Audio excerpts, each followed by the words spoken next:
Hello friends, welcome to गणित wings. आज की वीडियो में हम राज्य शिक्षा केंद्र मध्य प्रदेश भोपाल के पेपर को सॉल्व करेंगे, जो कि कक्षा 8 गणित का हिंदी मीडियम का पेपर है। 5/2 प्लस 6/2 का क्या है, हमें आंसर बताना है। तो इसको सॉल्व करने का तरीका ये है, अगर इसका हम एलसीएम लेंगे तो एलसीएम हमारा कितना आ जाएगा, 2 आ जाएगा। तो हमने यहाँ पर एलसीएम 2 ले लिया है, ठीक है। और यहाँ पर 5 और 6 को जोड़ दिया जाएगा, 5 + 6 तो 6 × 5 = 11 हो जाएगा, यानी 11/2 हमारा ए नंबर का ऑप्शन सही हो जाएगा। दूसरा है हमारा एक चर वाला रैखिक समीकरण है, तो जिसमें एक चर होगा वो हमारा एक चर वाला रैखिक समीकरण कहलाएगा। एक चर लगा हुआ है, यहाँ पर देखिए 2 चर लगे हुए हैं। यहाँ पर देखिए, यहाँ पर x की घात 2 है, x की घात 1 होनी चाहिए, और यहाँ पर x y 2 चर हैं, तो इसका मतलब एक चर इसके साथ है, इसलिए ए नंबर वाला ऑप्शन हमारा सही हो जाएगा। तीसरा क्वेश्चन है, एक समबाहुभुज में 8 भुजाएं हैं, तो उसके प्रत्येक बाह्य कोण की माप क्या होगी। यहाँ पर ऑप्शन है 90 डिग्री, 54 डिग्री, 45 डिग्री और 24 डिग्री। तो यहाँ पर देख लीजिए, एक समबाहुभुज 8 भुजाएं 1 2 3 4 5 6 7 8 इस तरीके से हो जाएगा, और इसका ये बाह्य कोण हो जाते हैं। इस तरीके से अगर बाहर निकलते हैं तो ये बाह्य कोण कहला जाते हैं, ठीक है। तो जो बाहर इसके कोण निकलते हैं वो बाह्य कोण कहला जाते हैं। तो जब अब ये अपन राउंड लगाएंगे तो एक 360 का राउंड हो जाएगा, ये एंगल देना। तो 360 का पूरा एक गोला होता है, 360 में डिवाइड बाई 8 कर देंगे, क्योंकि 8 भुजाएं हैं ना इसमें।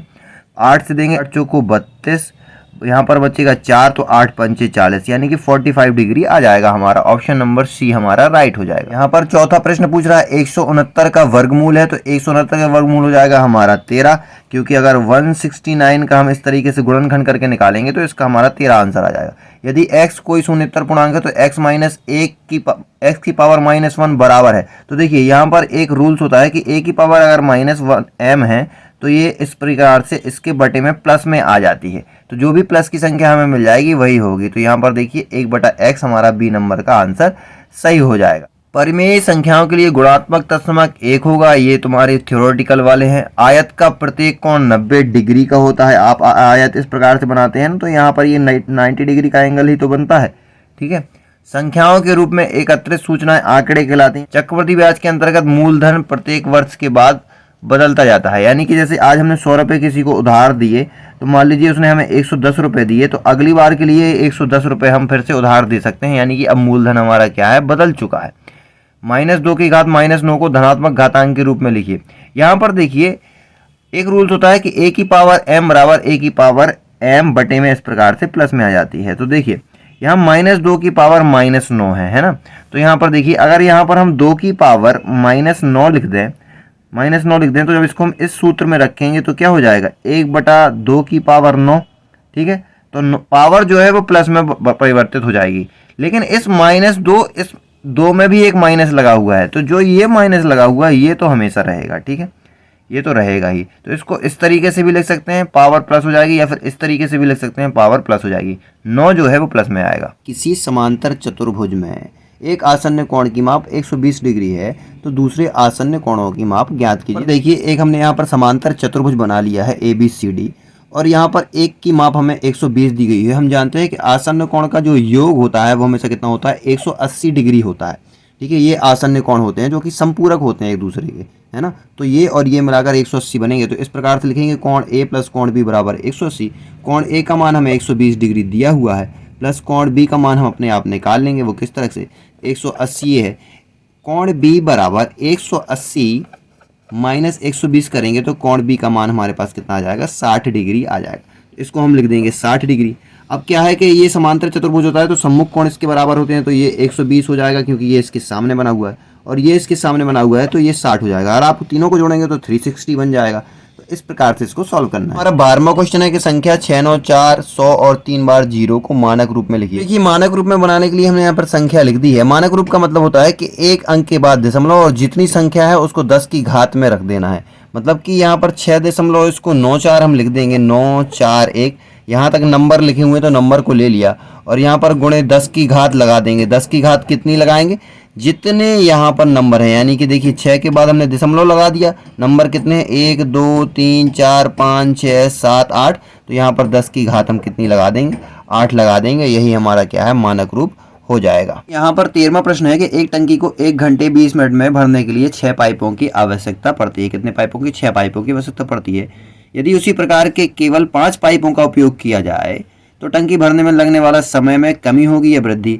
तो देखिए, समय तो अधिक लगेगा, क्योंकि पहले 6 पाइप काम कर रहे थे, अब 5 पाइप काम कर रहे हैं, पहले 6 आदमी काम कर रहे थे, अब 5 आदमी काम कर रहे हैं, तो ये हमारा व्युत्क्रमानुपाती है, यानी कि अब इसमें समय में हमें वृद्धि होगी। अगर आप सवाल को सॉल्व भी करना चाहें तो आप देख सकते हैं कि देखियो कि 1 घंटे 20 मिनट लगते हैं, यानी कि 1 घंटे 20 मिनट लगते हैं। इसका मतलब कितना हो गया, 1 घंटे मतलब कि 60 मिनट और प्लस 20 मिनट, यानी कि टोटल कितने 80 मिनट लगते हैं। 6 पाइप क्या है, 6 पाइप हम ऐसे लिख दे रहे हैं, 80 मिनट में क्या कर देते हैं, 80 मिनट में, यानी कि 1 घंटे 20 मिनट को हमने 80 मिनट में कन्वर्ट कर दिया, 80 मिनट में भर देते हैं, ठीक है, टंकी को। लेकिन अब क्या है, अब हमारे पास 5 पाइप हैं, तो वो पूछ रहे हैं कि कितने मिनट में टंकी भर जाएगी, इसको हमने बोल दिया x, ठीक है ना। ये हमारा व्युत्क्रमानुपात वाला सवाल है। अनुपात समानुपात वाले होते हैं ना, उसमें व्युत्क्रमानुपात वाला सवाल है। अब यहाँ पर हम देखेंगे कि अगर हम 5 से इसको काट दें, 5 से काट दें, 6 8 6 48, इसका 480 गुणा हो जाएगा, बराबर यहाँ पर x हो जाएगा, इस तरीके से हो जाएगा। तो 5 से अगर हम इसको सॉल्व करेंगे तो 5 8 40, 5 नाम 45 और बचेगा यहाँ पर 30, तो 5 6 30, यानी कि 96 मिनट लगेंगे। पहले कितने मिनट लगते थे, 80 मिनट, अब लगेंगे 96 मिनट, यानी कि समय क्या है, अधिक लगेगा, समय अधिक लगेगा। क्योंकि क्या है भाई साहब, पाइप कम हो गए हैं ना, 5 पाइप हो गए हैं। लेकिन इसको अगर घंटे में निकालना चाहे तो देखिए 60 प्लस 30 और 6 36, ये होता है 96 मिनट, यानी कि 1 घंटा 36 मिनट लगेंगे, 1 घंटा 36 मिनट लगेंगे। पहले कितना लगता था, 1 घंटा 20 मिनट। तो इसको हमने सॉल्व भी कर दिया, हालांकि सॉल्व नहीं करना था आपको, तो यह बताना था कि वृद्धि होगी। क्वेश्चन है, किसी रेलगाड़ी की एक समान चाल से चलने पर चली गई दूरी तथा लगने वाले समय के बीच कैसा अनुपात होगा। देखिए चाल उसकी एक समान है, चाल, ठीक है, चाल बराबर होता है हमारा दूरी बटे समय, ठीक है। मान लीजिए उससे 4 किलोमीटर की दूरी तय करनी है 2 घंटे में, कितने में, 2 घंटे में, तो अनुपात बन जाएगा 2 दूनी 4, यानी कि 2 अनुपात 1 हो जाएगा। मान लीजिए 8 किलोमीटर की दूरी तय करनी है 4 घंटे में, तो 4 दूनी 8, 2 अनुपात 1 ही हो जाएगा। क्यों, क्योंकि 4 उसकी स्पीड एक जैसी है। मान लीजिए 4 किलोमीटर पर 2 घंटा, यानी कि 2 किलोमीटर पर आवर चल रहा है वो, 2 किलोमीटर पर आवर, तो हमारा क्या है, अनुपात हमेशा क्या रहेगा, बराबर रहेगा, यानी कि समानुपात रहेगा, ना कि प्रतिलोम अनुपात। क्वेश्चन है, 45 का वर्ग सूत्र हमें एकाधिकैन पूर्वण के प्रयोग से ज्ञात करना है। तो हम 45 का 2 बार गुणा करेंगे, यानी कि 45 का वर्ग है, तो यहाँ पर क्या होता है, पहले 5 का 5 में 2 बार गुणा होता है, तो 5 25 होता है, और 4 का 1 बढ़ा के गुणा कर दिया जाता है, एक अधिकैन, तो 4 पंचे 20 हो जाता है। तो इसका हमारा आंसर आ जाएगा कितना, 20 और 25, एक अधिक और एक पूर्ण, यानी कि इनका गुणा किया जाता है 5 25, और 4 को 1 बढ़ा दिया जाता है, यानी 4 को 1 बढ़ा के 5 है, यानी इसका मतलब इस 5 का वर्ग हमेशा लिखा जाता है 25, और 4 से 1 एक्स्ट्रा क्या है, 5 है, तो 4 पंचे 20 हो जाएगा। जैसे कि अगर कोई हमसे कह दे कि 35 का लिखो, तो 35 का वर्ग कैसे लिखेंगे, एकाधिकैन पूर्ण में से 5 का वर्ग 25 होता है,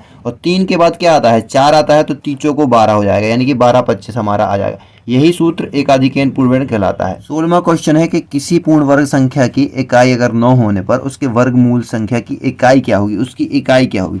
देखिए क्या होता है, अगर आप 1 से लेकर 10 तक के वर्ग देखेंगे तो 3 का वर्ग ही ऐसा है जिसका 9 आता है, तो इसकी क्या है, इकाई क्या होगी, 9 होगी। तो 3 और 7 ऐसा है, 3 और 7 ऐसा है, जब कोई भी हम पूर्ण वर्ग लेंगे और जब हम उसको सॉल्व करेंगे, तो यानी कि इसका जैसे हम पूर्ण वर्ग निकालेंगे तो 17 × 17 करेंगे, है ना, तो 7 7 49 का 9 आ रहा है ना, यानी कि इसका वर्ग हो रहा है 289 हो रहा है इसका वर्ग, यानी तो उसका इकाई अंक क्या होगा, या तो 7 होगा या फिर 3 होगा। आप देख लीजिए, क्योंकि 3 का 2 बार गुणा करने पर ही 9 आता है, और 7 का 2 बार गुणा करने पर क्या आता है, 49 आता है, यानी इसका अंक भी इकाई का 9 ही आता है। तो ये 2 संख्या ही है केवल। तो यहाँ पर प्रश्न क्रमांक 17 है हमारा, -2/3 + 3/5 + -5/6 का मान ज्ञात कीजिए, यानी सिंप्लीफिकेशन का क्वेश्चन। हमने यहाँ पर सवाल को उतार लिया है, इस कोष्टक को हटाएंगे तो यहाँ पर माइनस आ जाएगा। अगर हम 3 5 और 6 का अगर एलसीएम लेंगे तो हमारा आ जाएगा 30। अब देखिए 3 में भाग देंगे तो 3 धाम 30, 10 बार में जाएगा, इसलिए यहाँ पर हमारा क्या है, 10 का गुणा हो जाएगा, ठीक है। और यहाँ पर 5 6 30, यानी यहाँ पर 6 का गुणा हो जाएगा, और 6 पंचे 30, यहाँ पर हमारा 5 का गुणा हो जाएगा। अब देखिए 10 दूनी 20, लेकिन माइनस का 20 आएगा, 6 त्रिक 18, लेकिन प्लस का 18 आएगा, और माइनस का कितना आ जाएगा, हमारे पास 25 आ जाएगा, ठीक है। जब हम इसको आगे सॉल्व करेंगे तो माइनस का ये इनको माइनस और माइनस 20 और 20 40 5 45 बन जाएगा, प्लस का 18 बन जाएगा हमारे पास, और बटे में कितना आ जाएगा, 30 आ जाएगा हमारे पास। अब क्या करेंगे हम, -45 में से 18 घटाएंगे तो हमारे पास बचेगा माइनस का 27, ठीक है, 27 और यहाँ पर बचेगा हमारे पास 30। अगर हम इसको आगे सॉल्व कर दें तो 3 धाम 30 और 3 नाम 27, 9 बार में चला जाएगा लेकिन माइनस का निशान लगेगा और यही इसका क्या है फाइनल आंसर हो जाएगा -9/10। 18वां क्वेश्चन है 3 नंबर का है ये समीकरण x/2 - 1/5 बराबर x/3 प्लस 1/4। ये होगा हमें लेफ्ट हैंड साइड और राइट हैंड साइड दोनों है। इनको क्या करना है हमें सॉल्व करना है यानी कि x की वैल्यू फाइंड करनी है। तो हम इसको फाइंड करेंगे, देखिए कैसे। 5 और 2 का अगर हम एलसीएम लें तो हमारे पास आ जाएगा 10, ठीक है। और यहाँ पर बराबर में 4 और 3 का अगर हम एलसीएम लें तो हमारे पास आ जाएगा 12, ठीक है। अब क्या करेंगे, इसमें 2 पंचे 10 यानी कि यहाँ पर 5 का गुणा होगा और 5 दूनी 10, यहाँ पर 2 का गुणा होगा। यहाँ पर 3 चौको 12 और यहाँ पर 4 ती 12, 3 बार का गुणा होगा, ठीक है। अब क्या करेंगे, तो ये बन जाएगा हमारे पास 5x और ये बन जाएगा माइनस का 2 और यहाँ पर बन जाएगा 4x और ये बन जाएगा प्लस का 3 एकम 3, क्योंकि जब इसका इसमें भाग देते हैं तो उसी नंबर का यहाँ पर गुणा करते हैं। आप बेसिक वीडियोस देख सकते हैं अपने चैनल पर। फिर क्या करेंगे, अब देखिए इसको और इसको ये दोनों बराबर में हैं तो ये दोनों काटे जा सकते हैं। तो अगर हम इसको काटना चाहें तो 5 से काट सकते हैं या 2 से काट सकते हैं। 2 पंचे 10 और 2 छक्का 12, ठीक है, 2 से ही कटेगा। अब देखिए यहाँ पर हमारे पास आ गया 5x - 2/5 और यहाँ पर आ गया 4x + 3/6।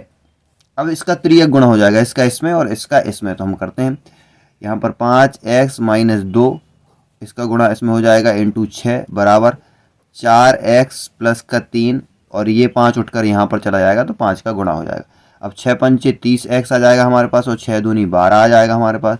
5 चौको 20x आ जाएगा हमारे पास और 5 ती 15 आ जाएगा हमारे पास। ये 30 में से 20 माइनस हो जाएगा, 30 में से 20 इस तरफ आएगा तो माइनस हो जाएगा, तो हमारे पास बचेगा यहाँ पर 10x। ये 12 वहाँ उठकर चला जाएगा तो ये प्लस हो जाएगा। तो 15 और 12 मिलके बन जाएगा हमारा कितना, 27। 15 10 20 और 5 27। अब देखिए क्या करेंगे, x बराबर 27/10 आ जाएगा हमारे पास। क्योंकि इसमें नीचे बटे में 10 है तो एक अंक के बाद दशमलव आ जाएगा इसमें, 2.7 इसका क्या है आंसर हो जाएगा। तो यहाँ पर 19 नंबर का क्वेश्चन है कि व्यक्तियों के एक समूह के भोजन की पसंद दी गई है, दंड आलेख बनाइए। दंड आलेख इस तरह का होता है ना, बार ग्राफ बोलते हैं जिसको। इसमें एक पाई चार्ट भी बन सकता है क्योंकि यहाँ पर टोटल दिए हुए हैं, लेकिन ये दंड आलेख बनाने के लिए कह रहे हैं तो अपन दंड आलेख ही बनाएंगे। लेकिन पाई चार्ट में भी इसमें अच्छे से बन सकता है, ये आसानी से बन जाएगा। इसमें थोड़ी सा हमें एंगल निकालना होता है। तो पाई चार्ट की काफ़ी वीडियोस हमारे चैनल पर डली हुई है, आप देख सकते हैं। तो देखिए हम इस वाले क्वेश्चन को करेंगे, इसको हम ग्राफ में बनाएंगे। तो यहाँ पर हमने ग्राफ बना लिया है। यहाँ पर 0 10 20 30 40 यानी कि ये हमारी क्या हो जाएगी, व्यक्तियों की संख्या।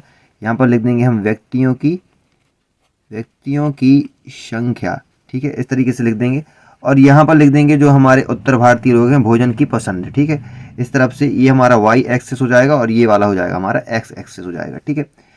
आपको 1-1 सेंटीमीटर के गैप पे 0 10 20 30 40 इस प्रकार से लग देना। ये उत्तर भारतीय लोग, ये पूर्वी भारतीय लोग, ये चाइनीज और ये अदर यानी कि अन्य।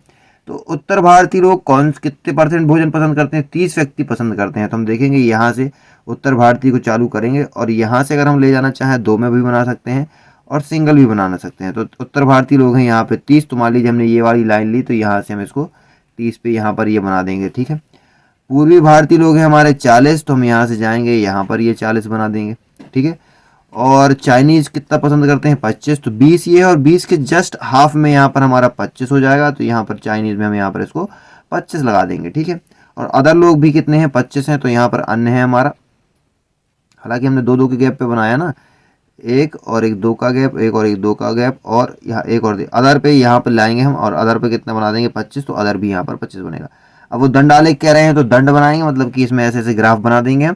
और लाइन ग्राफ होता है तो इसमें ऐसे और ऐसे जाके एक लाइन जाया करती है, ठीक है। तो यहाँ पर चूंकि हमें दंड आलेख बनाना है तो दंड आलेख बनाने के लिए हमें क्या करना है, नॉर्मल सा यहाँ पर दंड खींच देना है बस।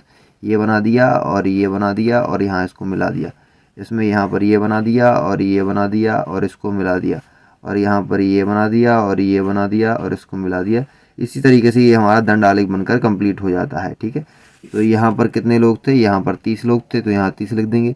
यहाँ पे 40 लोग थे तो 40 लिख देंगे। पूरी भारतीय चाइनीज़ कितने थे, 25 थे और अदर भी कितने थे, हमारे 25 थे। तो ये हमारा ग्राफ बनकर तैयार हो गया है। इस प्रकार से आप बना सकते हैं। 20 नंबर का क्वेश्चन है कि एक बाग में 2025 पौधे इस प्रकार लगाए जाते हैं कि प्रत्येक पंक्ति में इतने ही पौधे हों जितनी पंक्ति की संख्या हो। पंक्तियों की संख्या और प्रत्येक पंक्ति में पौधों की संख्या ज्ञात कीजिए। दरअसल ये क्या है, ये वर्गमूल वाला क्वेश्चन है। वर्गमूल और घनमूल वाले क्वेश्चन थे ना, जिसमें क्या करना होता है, या तो हम भाग विधि से निकाल सकते हैं या फिर गुणनखंड विधि से निकाल सकते हैं।